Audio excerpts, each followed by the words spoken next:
এই হাসনাতের দুই কপালের মধ্যে একটা নামাজের চিহ্নের দাগ।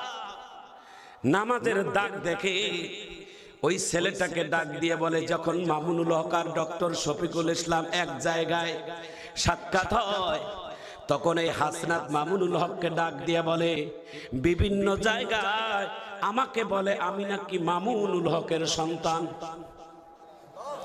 তা বলছিল বলে, কেন তোমরা মামুনুল হকের ছেলে বলো আমাকে হাসনাতকে?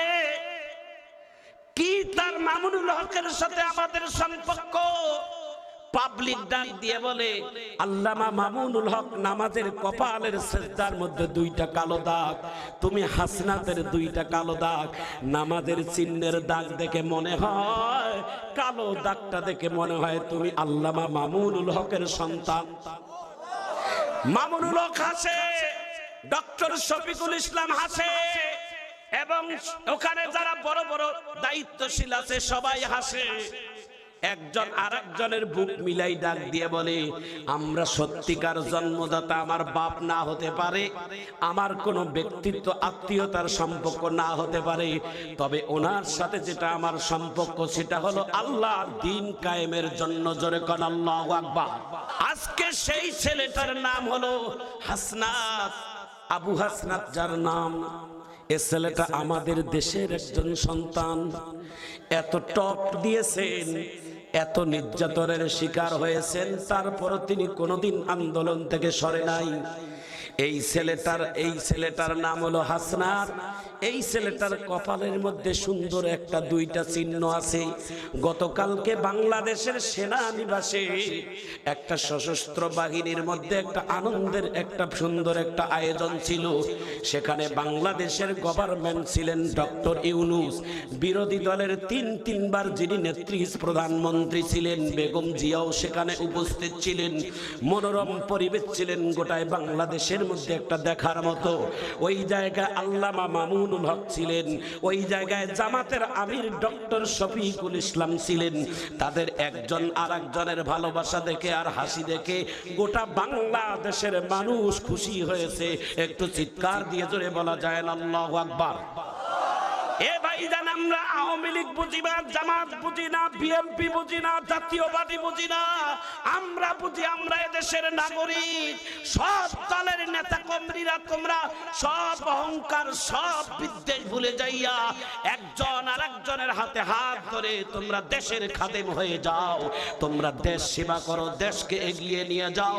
বাংলাদেশের 18 কোটি সাধারণ তৌহিদি জনতা আমরা আপনাদের পিছনে আছি। কথা বলেন ঠিক কিনা? আমরা কারো বিরোধিতা করার জন্য আসি নাই।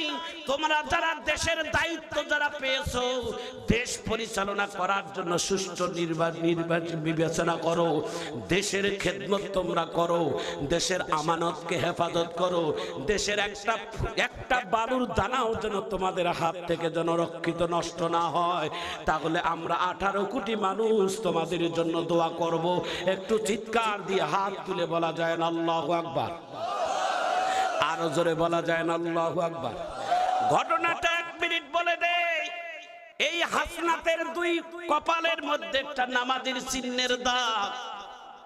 নামাজের দাগ দেখে ওই ছেলেটাকে ডাক দিয়ে বলে, যখন মামুনুল হক আর ডক্টর শফিকুল ইসলাম এক জায়গায় সাক্ষাৎ হয়, তখন এই হাসনাত মামুনুল হককে ডাক দিয়ে বলে, বিভিন্ন জায়গায় আমাকে বলে আমি নাকি মামুনুল হকের সন্তান। তা বলছিল বলে, কেন তোমরা মামুনুল হকের ছেলে বলো আমাকে হাসনাতকে? কি তার মামুনুল হকের সাথে আমাদের সম্পর্ক? পাবলিক ডাক দিয়ে বলে, আল্লামা মামুনুল হক নামাজের কপালের সিজদার মধ্যে দুইটা কালো দাগ, তুমি হাসনাতের দুইটা কালো দাগ। নামাজের চিহ্নের দাগ দেখে মনে হয়, কালো দাগটা দেখে মনে হয় তুমি আল্লামা মামুনুল হকের সন্তান। মামুনুল হক হাসে, ডক্টর শফিকুল ইসলাম হাসে, এবং ওখানে যারা বড় বড় দায়িত্বশীল আছে সবাই হাসে। একজন আরেকজনের বুক মিলাই ডাক দিয়ে বলে, আমরা সত্যিকার জন্মদাতা আমার বাপ না হতে পারে, আমার কোনো ব্যক্তিত্ব আত্মীয়তার সম্পর্ক না হতে পারে, তবে ওনার সাথে যেটা আমার সম্পর্ক সেটা হলো আল্লাহর দ্বীন কায়েমের জন্য। জোরে কোন আল্লাহু আকবার, একটু জোরে কোন আল্লাহু আকবার। আল্লামা মামুনুল হক ইবনে শাইখুল হাদিস, সবাই হাত তুলে বলেন, আল্লামা মামুনুল হক ইবনে শাইখুল হাদিসকে দীর্ঘ 3টি বছর ধরে জালিমেরা মিথ্যা অপবাদ দিয়ে জেলখানার ভিতরে বন্দী করে রাখছিল। কথা বলেন ঠিক কিনা? আল্লামা মামুনুল হকের ব্যক্তিত্ব পরিচয় তোমরা জানো না। তোমরা বাংলাদেশের গভর্নমেন্টের বড় বড় দায়িত্বশীল হতে পারো, আল্লামা মামুনুল হকের পায়ের জুতার সমতুল্য তোমাদের নাই।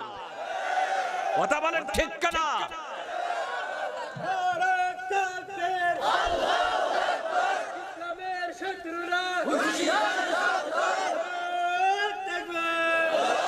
আল্লামা মামুনুল হককে নিজের হালাল স্ত্রীকে নিয়ে একটি সফরে গিয়েছিলেন।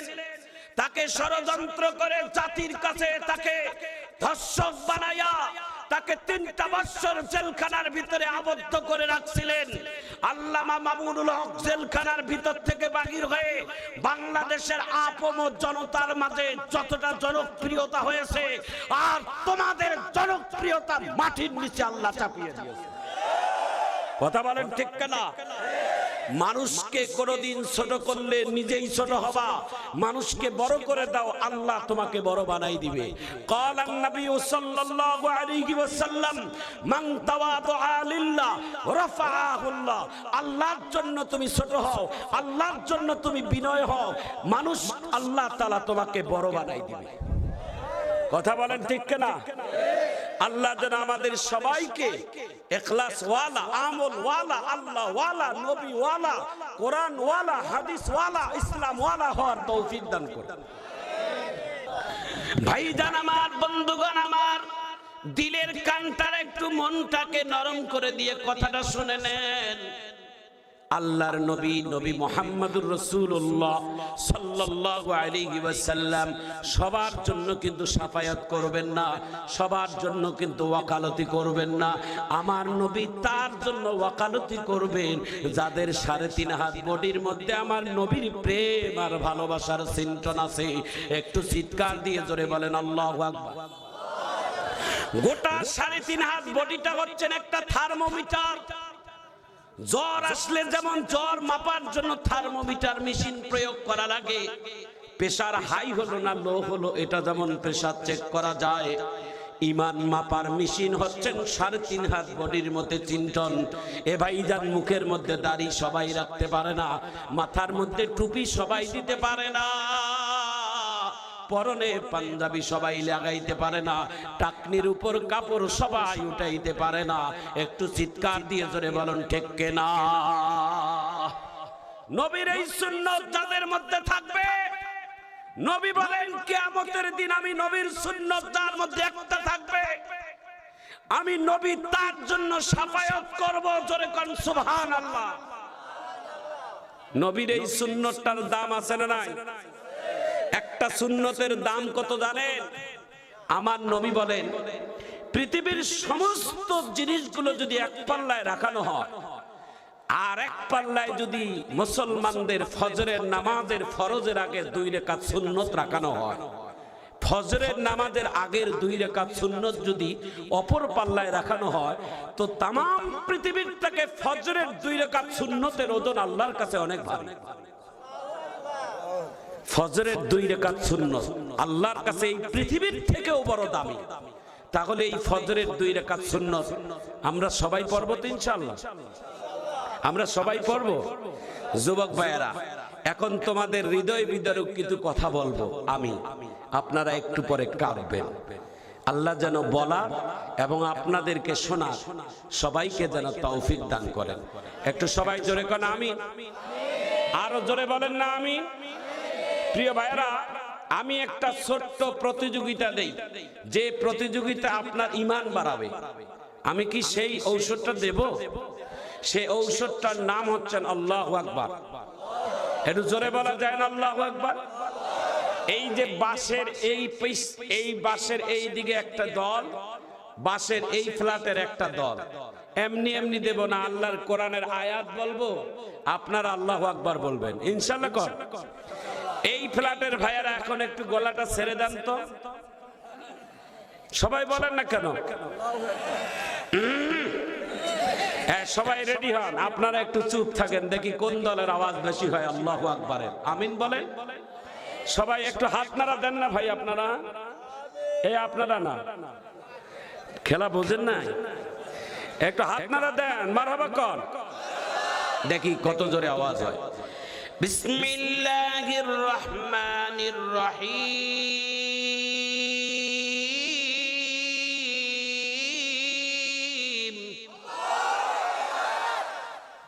আরো আওয়াজ হবে, একসঙ্গে দিবেন। এই যুবক, তোদের সংখ্যা তো বেশি মনে হয়, টকবক যুবক এই সামনে গুলো বসা, মারহাবা কর, জোরে দিবেন এবার। রেডি আপনারা, তারপরে আপনারা। ওয়া মাকারু ওয়া মাকারাল্লাহ ওয়াল্লাহু খায়রুল মাকিরিন।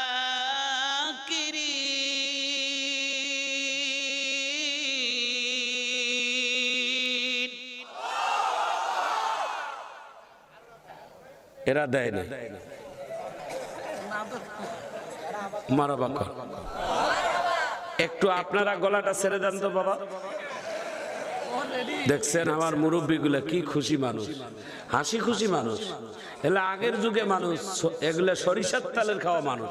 এরা এখনো যদি একটা ঘুষি মারে না, আমার গাল বেঁকা হইতো না। জানিস ওরা শক্তি কেমন? মারহাবা কর।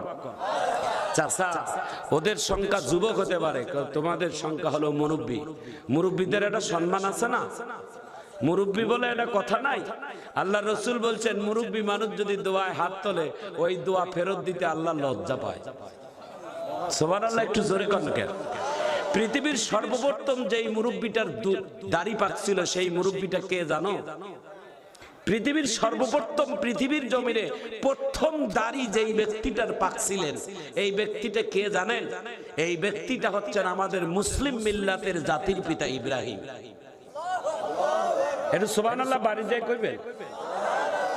এই যে আমার ভাইয়ের দুই একটা দাড়ি পাকছে, আমিও সেই কাতারের, মারহাবা কর। আমার ভাইটা ফুল কাতার, মারহাবা কর। তো এই আল্লাহ পয়গম্বর ইব্রাহিম আল্লাহকে ডাক দিয়ে বলে, আল্লাহ এটা কি হলো? কেন? কয় এতদিন দাড়ি ছিল কাঁচা, এখন হলো পাকা, এটা কি হলো? আল্লাহ কি বলে শোনেন, আল্লাহু আকবার। আল্লাহ বলে, ইব্রাহিম রে, ইব্রাহিম তোর যে এতদিন দাড়ি কাঁচা ছিল, এখন পেকে গেল, তোমার সম্মানের ধাপ আল্লাহ এক ধাপ বাড়িয়ে দিল। দাড়ি পাকলে মানুষের সম্মান বাড়ায় কি? আর আপনারা দাড়িতে খালি সমানে কালি লাগান সম্মান কমার জন্য। আল্লাহু আকবার কর। দাড়ি পাকলে আল্লাহ সম্মানের ধাপ বাড়ায়। আল্লাহ রসুল বলছেন, যাদের দাড়ি পাকা মানুষ, তারা যখন দোয়া করে, সেই হাত ফেরত দিতে আল্লাহ লজ্জা পায়। এই যুবক, আজকে মুনাজাতের পরে দাড়ি পাকা লোকের হাতে হাত মিলাইয়া একটু মুসাফা করতে পারবেন ইনশাআল্লাহ? কর।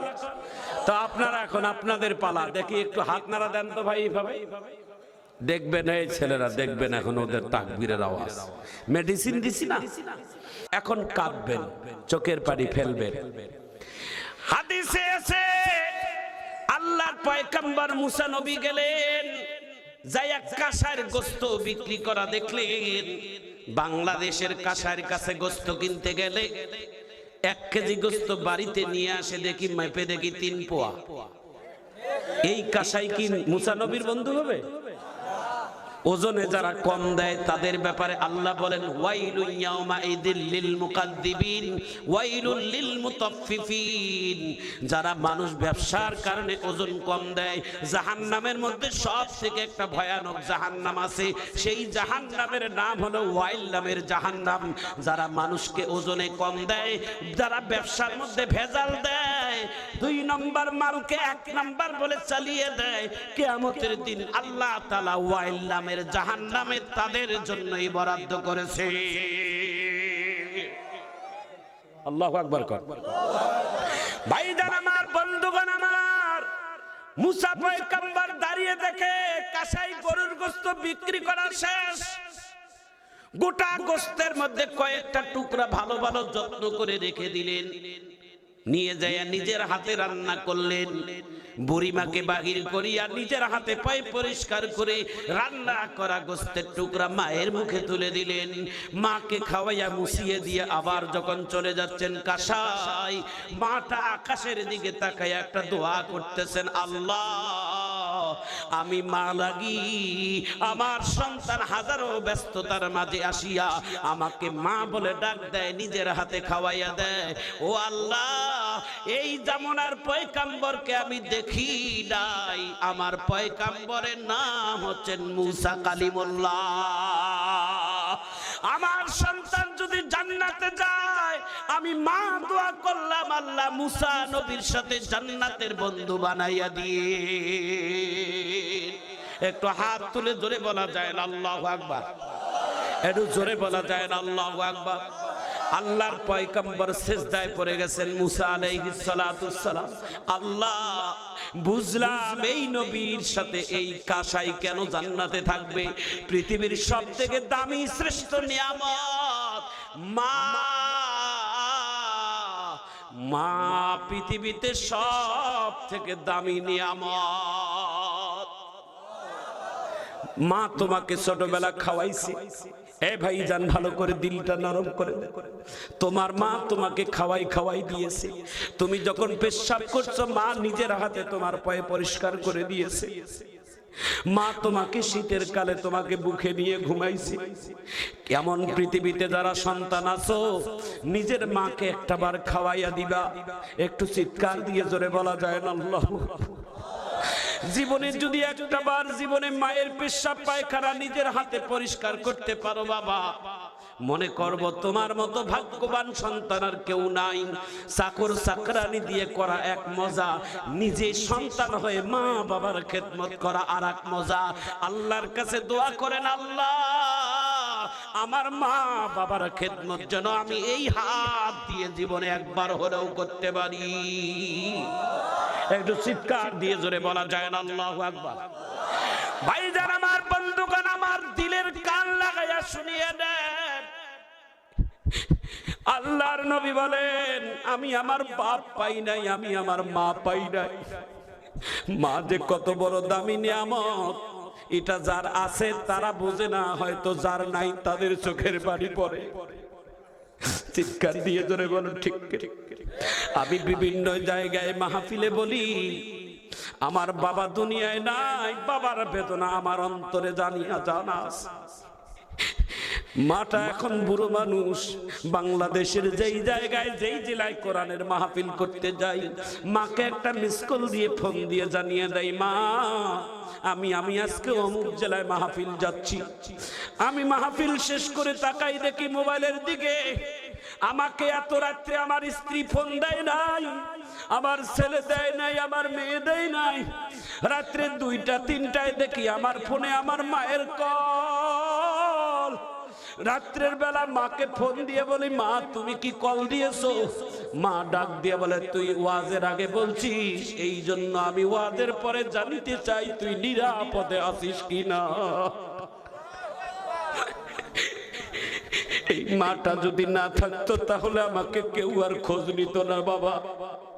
এই জন্য যাদের মা নাই, আজকের থেকে প্রতিজ্ঞা করবেন, প্রত্যেক ফরজ নামাজের পর মা বাবার জন্য দোয়া করবেন, রব্বির রহমহুমা কামা রব্বায়ানি সগীরা।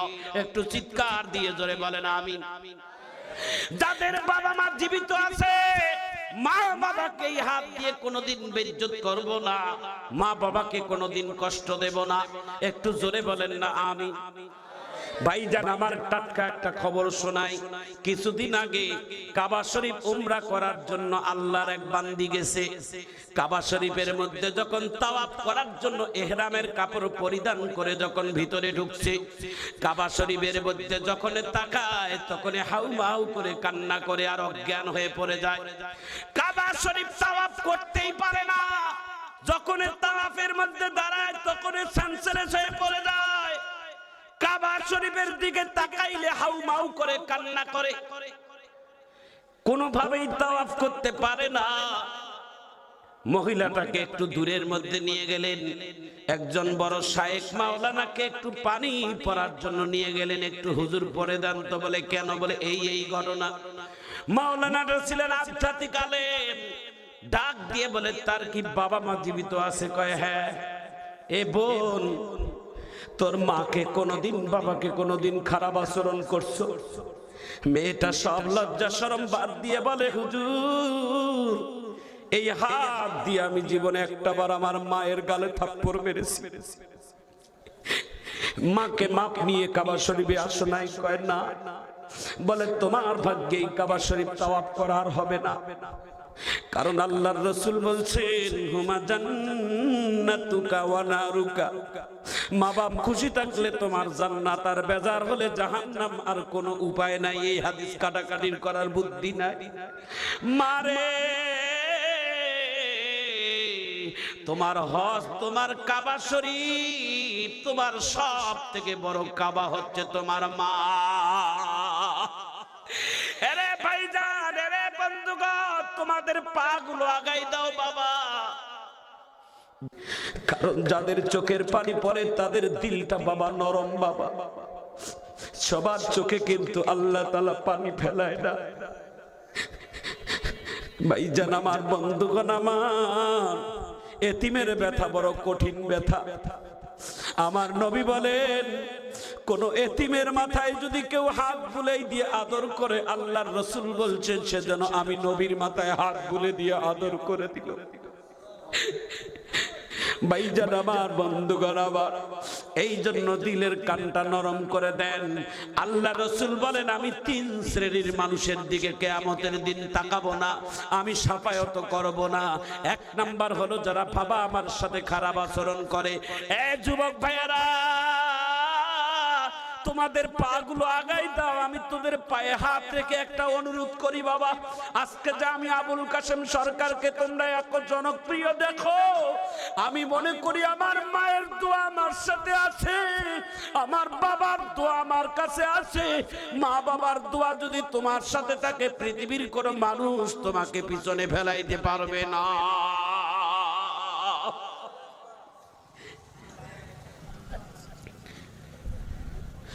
ভাইজান আমার, বন্ধুগণ আমার, মা কত বড় আপন, এই কথাটা বলতেছি বাবা, দিলটাকে নরম করে দেন। আমার জীবনের একটা ছোট্ট ইতিহাস আমি বলছি চোখের পানি ফেলানোর জন্য। আমি জীবনে একবার একটা কাঁসার দোকানের পাশে দাঁড়িয়েছিলাম। একজন বোরকা পরিহিত মহিলা কাঁসার কাছে গোস্ত কেনার জন্য সিরিয়ালে দাঁড়িয়ে আছে। সবাই হুমরা চুমরা মোটা মোটা টাকা দিয়ে গরুর গোস্ত কিনে নিয়ে যায়। সবার শেষে বোরকা পরা মহিলাটা 100 টাকা শাড়ির আঁচল থেকে বাহির করে দিয়ে বলে, কাঁসাই, আমার সন্তান আজকে ঢাকা থেকে মাদ্রাসায় পড়ে, চিটাগাং থেকে মাদ্রাসার থেকে বাড়িতে আসবে, আমি মা লাগি আমার সন্তানকে আমি একটু গোস্তের টুকরা খাওয়াবো। আমার টাকা নাই, 1 কেজি গোস্ত কেনার সামর্থ্য নাই, 100 টাকার গোস্ত আমাকে দাও।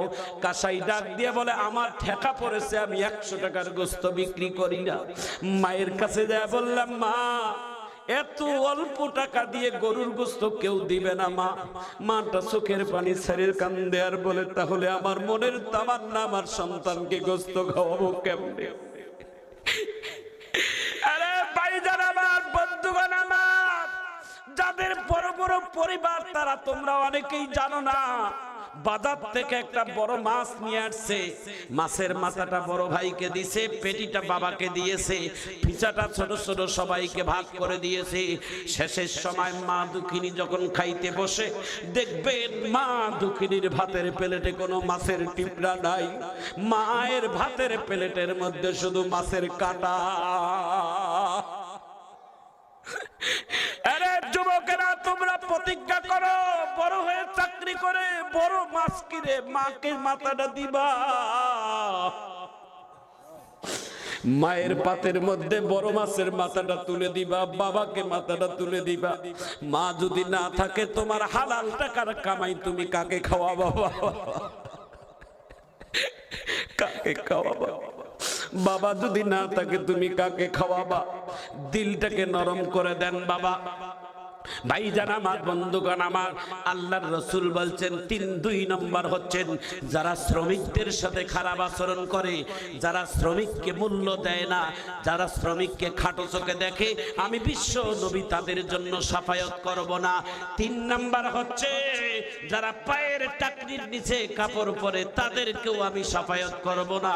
এই 3 শ্রেণীর মানুষকে আল্লাহর নবী কিয়ামতের দিন শাফায়াত করবে না। আল্লাহ তাআলা আমাদের সবাইকে আল্লাহর নবীর শাফায়াত পাবার জন্য তৌফিক দান করে। একটু চিৎকার দিয়ে হাত তুলে আল্লাহু আকবার কর। হাতটা এইভাবে নাড়া দিয়ে সবাই বলেন আল্লাহ, জোরে বলেন আল্লাহ। যতদিন বেঁচে থাকবো বাবা মার সাথে যেন ভালো আচরণ